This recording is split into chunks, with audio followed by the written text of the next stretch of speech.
Virando o jogo. Apoio Banrisul. Fala, gente, muito boa tarde. Estamos chegando com o nosso Virando o Jogo dessa quinta-feira. Uma quinta-feira de deixar qualquer torcedor maluco. O presidente Alessandro Barcelos vai falar amanhã. Não sei se vai estragar o final de ano do torcedor colorado ou se vai dar alguma alegria. Mas a batata está assando. Isso não podemos negar. Do outro lado, o Grêmio está fazendo uma reorganização, está ajeitando o caminhão das melancias para poder seguir em 2026. Mas, para falar sobre isso, eu trago no Virando o Jogo de hoje um sorridente Vinícius Leal e um talvez preocupado Tim Langendorf. Muito boa tarde, senhores. Boa tarde, Maurício. Que bom estar aqui com vocês e realmente, né, cara, sorridente com as perspectivas do Grêmio para 2026.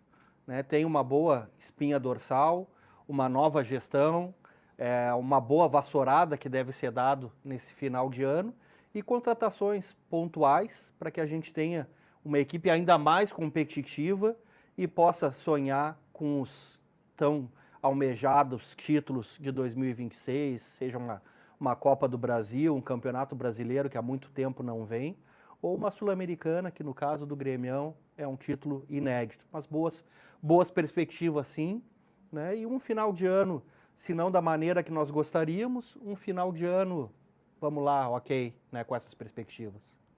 Tim, preocupação para 2026 ou mais preocupado com o que pode vir do presidente Alessandro Barcelos nessa sexta-feira? Boa tarde. Boa tarde, boa tarde. Não tem colorado que não esteja preocupado, né? Não tem como não estar preocupado com como o ano do Inter se encerrou e qual é a perspectiva para o próximo. O Inter não tem... Começou a limpa, né, do Colorado. Não tem mais departamento de futebol montado, não se sabe nem se o Abel, de fato, vai compor essa pasta aí para o ano que vem. Mas mais do que isso, né, o Inter quer planejar 2026 já começa com erros, já começa com documentos cheios de receitas que não existem, vai ter que reenviar isso. O presidente está isolado, né? Então, independente do trabalho bom ou ruim dele, ele precisa reencontrar alguma coisa. Ou um novo Inter sem ele, ou novos aliados para ele, porque no momento ele está sozinho. Amanhã é um dia muito importante, porque a gente vai tentar entender onde ele quer chegar, mas eu vou te ser bem sincero, pelo que a gente imagina, eu acho que nem ele sabe ainda o que vai dizer amanhã. Então eu até ia te perguntar, esperança zero de algum anúncio, seja de vice de futebol, seja de diretor executivo, treinador então nem pensar, né? Eu acho que o vice de futebol talvez seja o mais difícil para ele agora. Porque nesse momento que ele limpou a pasta do futebol e que ele teve reunião com os vices, que ele falou com os ex-presidentes, ele está pegando para ele a responsabilidade. Então, ele é o presidente, ele pode escolher. Ele pode escolher um treinador, ele pode escolher um diretor executivo, ele pode escolher um diretor de futebol. O mais difícil é o vice de futebol porque é um cargo político. E é isso que ele não tem no momento, aliados políticos que entendam de futebol, né? Ele não pode pegar, ele não vai poder pegar mais uma vez um vice de futebol que não tem experiência nessa pasta. E aí as opções dele são escassas. Ele foi atrás da oposição e eu vi um não. Então acho que esse é o grande problema para ele. Mas eu não duvido que amanhã ele já tenha alguma coisa, pelo menos, para dizer sobre diretor executivo, diretor de futebol e treinador. Até porque a gente já tem, né, informações aí de vários nomes que foram sondados diretamente pelo presidente. Primeiros 3 anos de Alessandro Barcelos, ali de 2021 a 2023, foi uma gestão marcada por ele ser centralizador. Sim. Ou seja, ele saía da posição de presidente, muitas vezes, e ia para a posição de vice de futebol. Inclusive, falando muito com Paulo Brax, William Thomas, para resolver as coisas, para tocar as coisas. A segunda parte da gestão ali, de 2024 até, né, do final de 2025, não se sabe ainda se vai continuar em 2026, mas foi marcado por um presidente. Não saía da sua posição de presidente, deixou tudo para José Olavo Bisol, para D'Alessandro, para Mazzuco, e não se meteu tanto no futebol. Tu acha que no último ano, talvez a última Retorne às raízes? a última bala de prata do presidente Alessandro Barcelos seja assumir a pasta do futebol também? É complicado, porque o projeto dele inicial sempre foi de fazer um clube estruturado mais próximo do nível profissional, né? Então, ter suas pastas, ter os seus diretores e eles terem autonomia. Mas os vices reclamam da falta de autonomia ainda. Então, por mais que ele não tenha entrado muito no futebol esse ano, ainda se enxerga o conselho de gestão e os profissionais que estão abaixo dos vices como pessoas que realmente comandam. Há uma pressão muito grande no CEO do Inter, né, que está lá há muito tempo. Ele não era CEO, mas estava lá antes mesmo da chegada do Barcelos, foi alçada essa posição com o novo presidente. E eu acho que nesse momento ele não tem opção, por isso que ele está voltando a colocar aí a mão na massa, digamos assim, no futebol.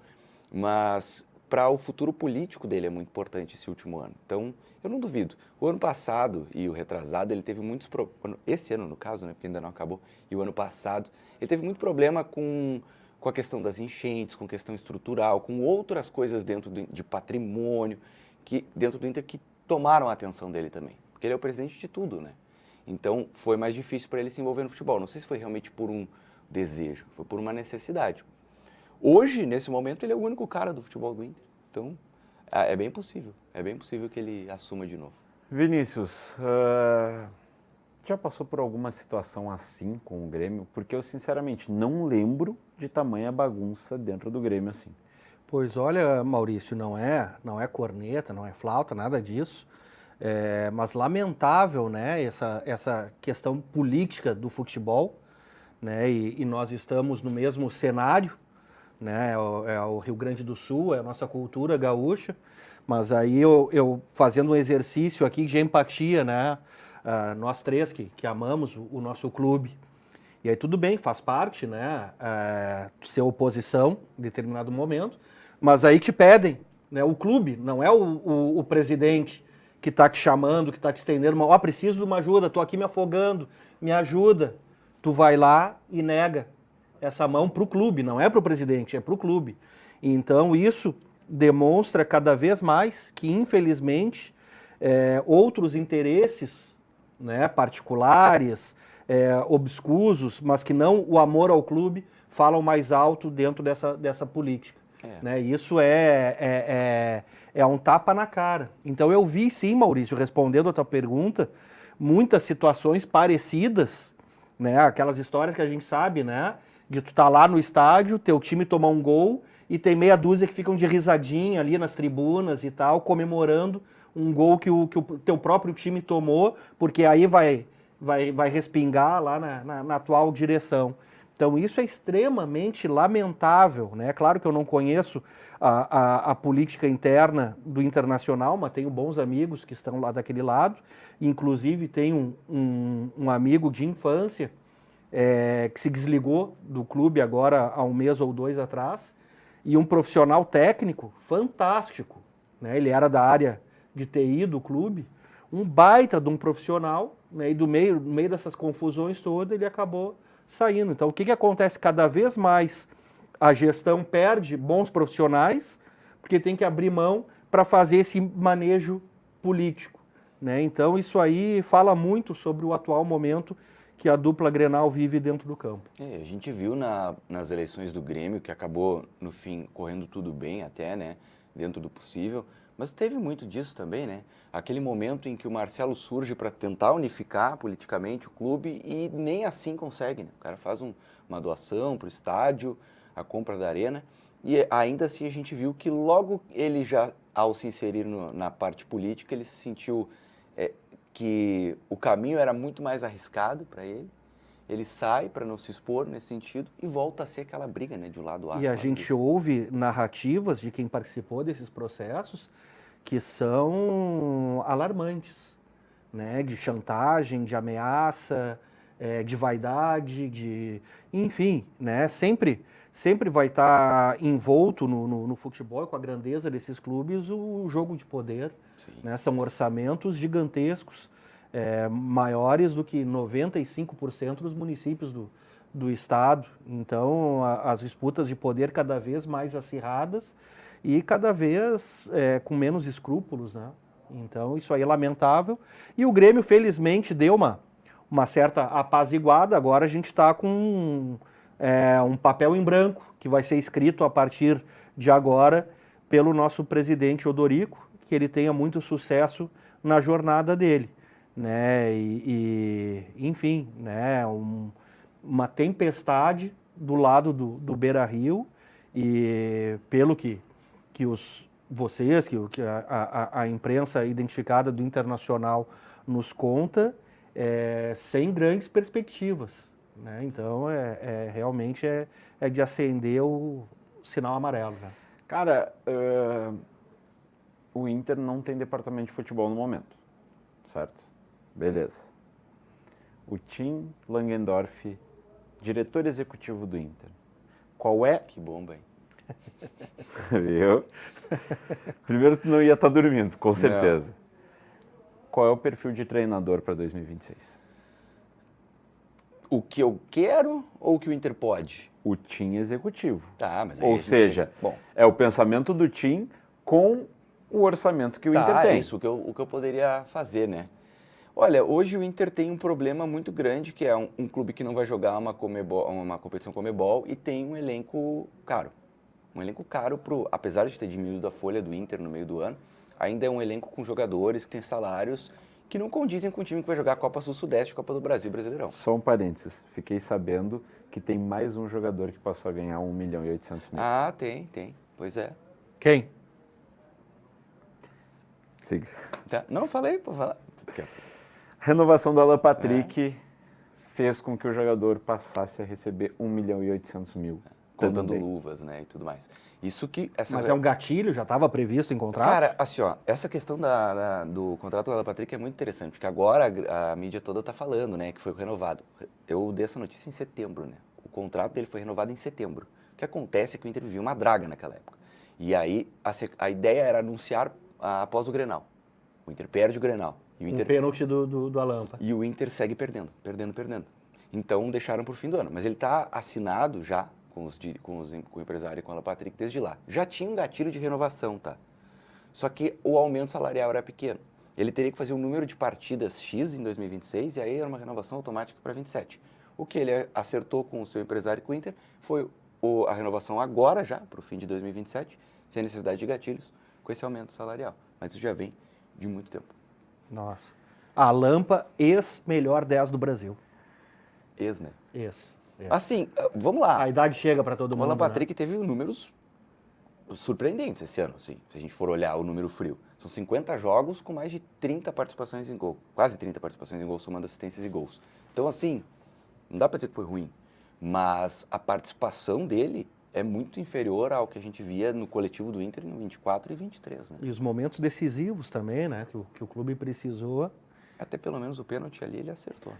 Mas voltando, eu fiz esse parênteses porque, né, isso, querendo ou não, né, impacta numa decisão para treinador, porque, né... Então, a primeira coisa que a gente tem que avaliar quando chegar no clube é ver quais jogadores têm mercado, dos que estão com altos salários, para poder fazer um repasse. O Inter não vai fazer grandes vendas. Vitão, talvez, renda algum dinheiro, mas vendas assim que aportem o caixa não vai ter muitas, assim. Vai repassar atletas. O Borré pode ser vendido? Pode, mas não vai ser por uma fortuna. E é um cara importante para tirar esse peso. Se conseguir isso, dá para trazer um treinador um pouco mais calejado e aí, claramente, mais caro, né? Mas eu vou te dizer, o sonho é o Tite. Se eu pudesse chegar, vamos ligar para o Tite. Ver qual é que é a situação. Quanto é que o Tite quer? Falam que é 3 milhões. Eu acho que não chega a tanto. Vamos conversar, ele está tempo fora, né? Tem uma boa relação aqui com o Estado? Vamos ver. Só que ele é muito caro mesmo que não seja os 3 milhões. Eu acho que para trazer um Odair Helma, o Inter já precisa aliviar a folha nesse momento, porque a situação é muito, muito complicada. Uma dívida de quase 1 bilhão tende a crescer para o ano que vem, porque só os juros já vão fazer ela crescer bastante. O Inter não tem um planejamento interessante, de fato, e que consiga combater essa dívida estruturada. Então vai ter que ser com pouco, tá? Eu iria atrás de um nome polêmico. Eu manteria o Abel Braga como coordenador, Faria O de tudo Filipão, né? Um cargo do Filipão ali. que agora é o do D'Alessandro, né? Que o D'Alessandro saiu, teria ele ali perfeito. como diretor de futebol. E iria atrás de Fernando Diniz para treinador, com Ricardo Colbachini como seu auxiliar. Ricardo Colbachini, que é o auxiliar do Fernando Diniz e que já foi auxiliar do Abel Braga na última passagem pelo Internacional, treinou a base do Inter por muito tempo. É um cara que sabe muito de futebol. Polêmico. Polêmico mesmo. E aí é que tá. Para mim, o Diniz não sobrevive ao Rio Grande do Sul por um mês, por conta da imprensa, por conta da torcida. Mas tu tendo o Abel Braga com ele, Ou o Diniz não sobreviveu ao Rio Grande do Sul, ou o Rio Grande do Sul não sobreviveu ao Diniz. pois é, o dinizismo é pesado. Exatamente. Mas eu vou falar para vocês, antes da gente ir pro intervalo, que me surgiu um nome. Não estou falando que é informação, não estou falando que o Inter foi atrás.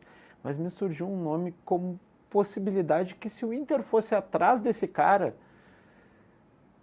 muita gente ia ter o nariz torcido, muita gente iria falar que é uma aposta, muita gente iria falar, mas ele não tem um trabalho num time grande, mas é um cara inteligente e eu acho que ele se encaixa no perfil do Felipe Luiz, por exemplo. Alex Cabeção. No Bom Operário. nome, né? Ele tem só o Operário realmente ali e trabalhos de base, mas é um cara que já mostrou que sabe muito de bola. Mas ele subiu o Operário, se não me falha a memória, Da C para B, Uhum. e esse ano fez um meio de tabela que, cara, quando tu vem da C para B, tu tem que fazer o meio no de tabela. Operário. No Operário do Paraná. Tem que fazer. Interior do Paraná, né, gente? Exato. Com todo exato. respeito à classe operária, né? Não, mas assim, vamos lá. Tu faz um meio de tabela, te garantindo na Série B. Ano que vem, tu vê algo melhor. Mas é um nome que eu não teria muitas restrições. Por quê? Tu não vai ter um elenco caro de medalhões. Tu vai ter um elenco que tu vai ter que saber trabalhar com a base e saber trabalhar com jogadores que não têm grande nome. Tu vai lidar com 1, 2 medalhões, mas o Alex tem respeito de uma galera no futebol pela história dele. E é um cara que entende de futebol. E mais do que entender de futebol, ele entende de cabeça dos atletas. É verdade, verdade. Não, eu acho que seria até arriscado, mas seria uma boa aposta. Eu gosto muito do Alex como profissional, como pessoa, como atleta, não preciso nem dizer, né? O cara é ídolo em tudo quanto é lugar que passou. Mas seria arriscado. Acho que entra muito naquela coisa de ter o Abel. Se o Abel ficar, dá para arriscar com um treinador, porque a torcida tem mais facilidade, vai ter mais facilidade de engolir. Se vier um cara assim, muito promessa, sem o Abelão, eu acho que ele vai ser engolido aqui. Essa que é a questão. Não, a isso torcida tá machucada, sim. né? Até o Carpini, se vem pra cá sim. sem o Abelão. Carpini, esse sim, é uma das possibilidades, né? O Inter. Mas aí eu pergunto, esse vestiário, com tudo que a gente viu aí ao longo da temporada, esse vestiário tá tranquilo, tá sereno, tá apaziguado? É que vai ser repaginado, tá? E eu acho que a saída do D'Alessandro deve ter aliviado um clima bastante tenso do vestiário. O Dali tem toda a idolatria dele, mas havia muitas indisposições dele com alguns atletas. Me parece que ele foi um dos pivôs da crise, inclusive. A informação que eu tenho é que alguns jogadores, se não a maioria, tá? Isso eu posso falar, tem essa informação, não falavam o nome do D'Alessandro. Eu também Se tenho referiam essa ao impressão. D'Alessandro como, ele. Pede a bênção dele. Não falavam o nome do D'Alessandro. Você vê, né? Então, assim, essa é a informação que eu tenho. Na verdade, sim, tem muita coisa dentro do vestiário do Inter que deu errado, né? Houve momentos em que o D'Alessandro foi apoiado em algumas atitudes na reta final. As pessoas entendiam também o desejo dele de ajudar o Inter, mas a visão dos atletas era de que o D'Alessandro não conseguia se deslocar da posição de jogador ainda. E isso incomodava. Jogador e ídolo, né? Então... E se tu me permite um contraditório, Tim, em relação ao Tite, algo que já havia acontecido no Flamengo, a saída do Tite se deve muito ao filho dele, segundo as narrativas aí que a gente ouve. E em relação ao Ramon Dias, a mesma coisa. Ou seja, tu tem um Tite, um Ramon incontestável, mas é o filho dele que dá o treino, é o filho dele que tem a relação com os jogadores, e é que nem tu trabalhar numa firma, o dono da firma É o cara, e aí o filho dele lá, playboy, sei lá o quê, quer ir lá e cagar a ordem e a coisa acaba não funcionando. Então eu tenho, isso eu já falava quando se especulava o nome do Tite em relação ao Grêmio, eu tenho essa crítica em relação ao nome do Tite para treinar o meu time, ou seja, qual for o clube, dentro desse Nepo Baby aí que está acontecendo no futebol. O Tite é mais um treinador que tenta emplacar, né, um filho aí. Mas eu acho que o Mas caso é do que tá. Ramon é mais esdrúxulo ainda. Porque o Ramon Dias, ele não consegue nem esconder que ele não treina mais nada. Mas assim, vou dar meus 50 centavos de contribuição antes da gente ir para o intervalo. Quanto a isso, eu acho que o Tite tentou emplacar o Matheus muito mais pela questão de saúde dele, do próprio Tite, do que, de fato, fazer o que o Ramon faz com o Emiliano. Eu acho que o Tite não tinha mais condições de saúde para enfrentar algumas coisas e pedia para o Matheus tomar a frente de determinadas situações. Eu acho que não chega a se tentar emplacar, mas sim um cuidado com a própria saúde para tentar, e quando ele viu que não dava mais, aí, seguinte, vai lá com o Kleber Xavier, vai fazer tua vida, que eu preciso descansar. Então, acho que foi muito mais essa linha do que o Ramon está fazendo com o Emiliano, que é basicamente, tá, eu vou, mas é meu filho que treina, mas vai os dois aí, eu só uso minha imagem. Então, enfim, mas falando do Banrisul, né? Tua vida financeira merece mais praticidade. O aplicativo do Banrisul está de cara nova, moderno, fácil de usar e com tudo que tu precisa em um só lugar e na palma da tua mão. Abre tua conta bem rapidinho, acompanha teu saldo, faz teus pagamentos e muito mais. Baixa agora mesmo o aplicativo Banrisul e confere como ele está bem intuitivo, porque moderno mesmo é facilitar a vida. Luísa Sonza, dá teu recado rapidinho que o tempo tá voando hoje.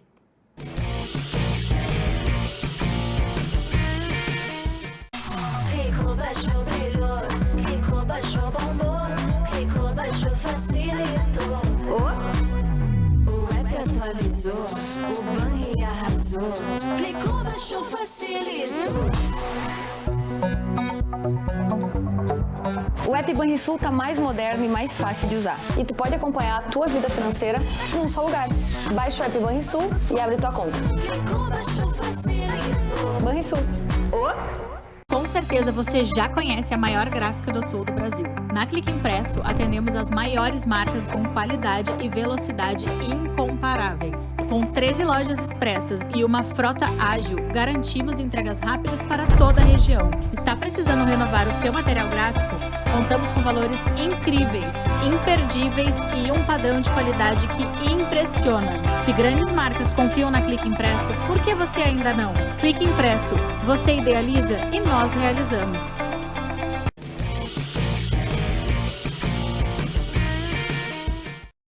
Voltamos com o nosso Virando o Jogo aqui na RS Play, canal 524 da Claronet e também lá no YouTube, Virando o Jogo TV. Coloca na barrinha de pesquisa Virando o Jogo TV, tá aparecendo aqui embaixo para vocês.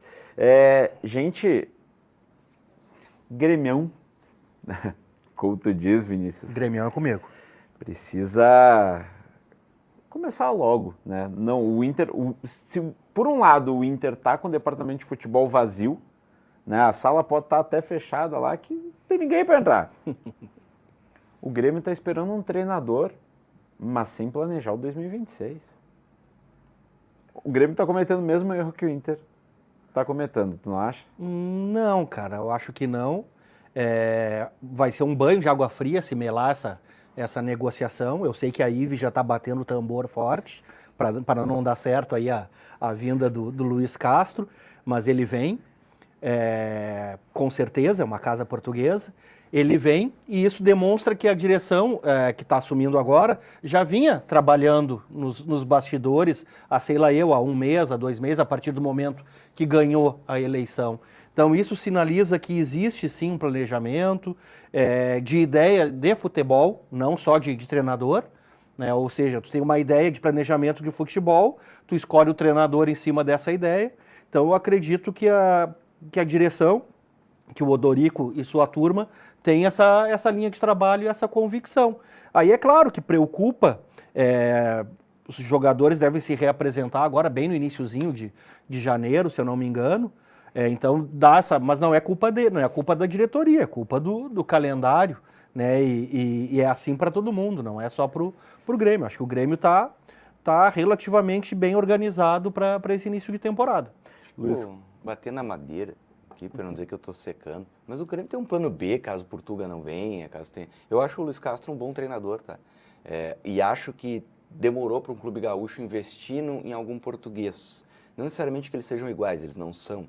Mas assim, tu analisar, porque é um mercado de bons treinadores.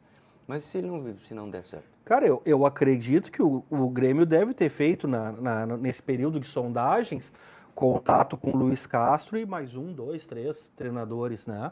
Então deve ter, sim, essa ideia. É claro, como eu falei, né? Se tudo der certo desse tambor aí da IVE, vai vir aquele banho de água fria, vai vir aquelas cornetinhas, né? E aí atrasa, aí sim, né? Acaba atrasando esse planejamento de futebol em cima da representação de atletas, etc. Né? Mas em termos de janela, de contratações, de início de campeonato, o Grêmio está ok. Acredito que nas próximas horas, não digo nem dias, né? Acho que até sexta-feira deve ser anunciado o Luiz Castro. O Luiz Castro é um técnico que já mostrou que é acostumado a jogar e a trabalhar com grandes investimentos, né? Foi no caso do Botafogo, depois na Arábia.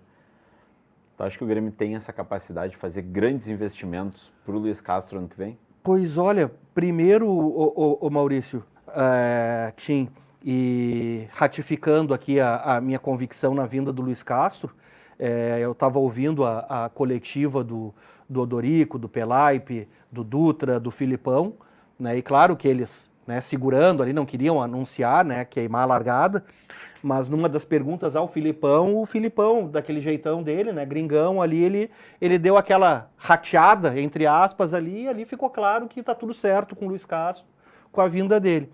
Em relação a investimentos, ô Maurício, se ele montou aquele time competitivo no Botafogo, e a gente não viu, cara, grandes medalhões naquele Botafogo.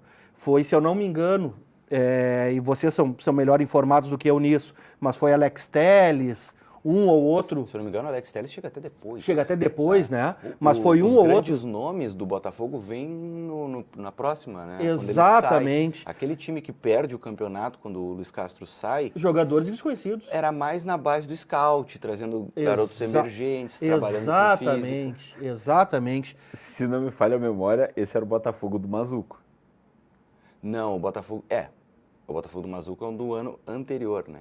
Ele monta, sai, aí tem resquícios daquele elenco que chega até ali, depois acaba definhando com a saída do Luiz Castro e não é campeão brasileiro. Exatamente, e é esse Luiz Castro que o Grêmio do contratou. futebol brasileiro, né? Aí a camisa, aí a zica do Botafogo histórica aí falou alto, né? Mas é esse o Luiz Castro que o Grêmio está contratando, né? Desse trabalho que fez com o Botafogo e sem esses investimentos de medalhão, de milhões, enfim, né? Foram contratações de scout, como o Tim bem se refere, de quem entende de futebol, né? Não só do Luiz Castro, mas da equipe dele que tá vindo junto com ele aí para formar esse time. Então é um dos motivos que eu gosto da vinda dele. É um treinador que sabe trabalhar, né? Diferente de outros, né? Que tem que trazer os medalhões, os cascudos, enfim, né? Então esse é um dos motivos que eu gosto da vinda dele. O pessoal do VAR aqui já apitou, falou que se acabou. Vinícius Leal veste Pancho Camisetas, isso? Pancho Camisetas, @PanchoCamisetas, um abraço para o Pancho, que recentemente lançou o livro 77 Histórias do Olímpico, né, no coração da torcida. O pessoal pode adquirir lá no @PanchoCamisetas e tem tem meus 50 centavos de contribuição lá no livro, uma boa história aí de um Grenal de 88. Tim Langendorf estará amanhã na sala de coletivas. Estaremos, de Beira-Rio. Vamos acompanhar aí o que tem Alessandro Barcelos a dizer. Não sei se ele já sabe, mas até lá ele vai ter que descobrir, né? Quem quiser acompanhar também aí, @Inferno Meu Destino, né? No Baldaço TV e @Tim Langendorf também em todas as redes sociais. Gurizada, fechou então. Amanhã a gente repercute muito mais sobre Inter, sobre Grêmio, sobre tudo que está acontecendo no futebol gaúcho. Até mais.